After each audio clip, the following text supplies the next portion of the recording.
Imwielet il-Gudja Tony Paċ għandu 64 sena, Romol 4 snin ilu meta martu Joan mietet bil-kanċer. It-tnejn kienu għalliema. Minn meta iż-żewġu għexu ħalsafi, jiddeskrivi lil Joan bħala mara b'saħħitha spiritwalment illi minkejja l-flagell tal-marda kienet ta' kuraġġ u ispirazzjoni. Jirrakkonta li 24 sija qabel ma mietet sejħet lill-leżjis tagħha. Bdiet l-ewwel bit-tlet ulieda, Pauline, David u Deborah. Semmitilhom b'dik il-kalma kollek, skantatni għad nisallu mek kważi dak il-moment inqisu hekk bħala moment sagru għall-aħħar hekk. Mbagħad insomma ġejt hekk u qalt li isma' ton qalt li issa ġażewweġ ta' u ngħid idirt hemmhekk ħasditni.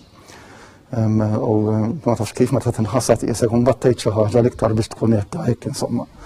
U l-ewwel li qedtilha insomma għettela Joan, għettela ma tafnix, ma tafx li zbal darba namlu jien, imma sinċerament għax ma kellix xinejti ġifiri. Għettela ismettela jena saċerdot nishtiq immu, insomma, dik il-kelma li kontettek, isa ma tafx kif bħal meta il-ħsieb li jista' jkun hemm is-saċerdozju.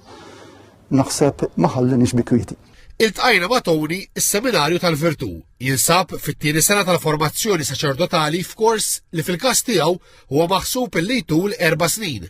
Staqsejtu kif ħass is-sejħa għas-saċerdozju.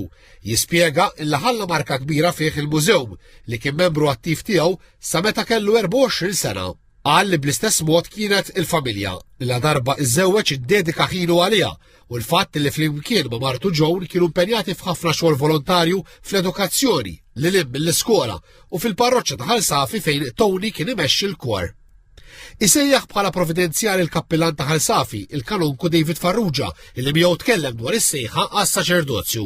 Da għamillu l-kuntatti meħtieġa hekk u biex ngħid hekk spiċċajt biex ma ntawwax għamilt id-discerniment, għamilt l-screening u naf jien sakemm f'Mejju tal-2015 ġiet il-go ahead biex ngħid hekk li nista' inkompli nibda biex ngħid hekk dan il-mixja il-kors tal-formazzjoni għas-saċerdozju.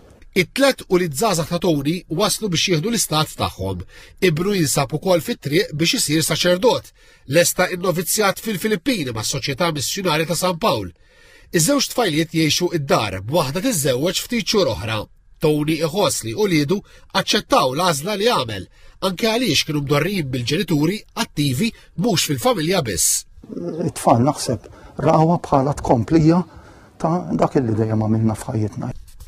Tony għadu jgħix id-dar ma' uliedu u jitla s-seminarju għallaqat skont programm infassal mir-rettur Dun Albert Buħaġar. Matul il-ġimgħa ikun l-Università fejn bħala parti mill-formazzjoni qed isegwi kors ta' baċellerat fit-teoloġija.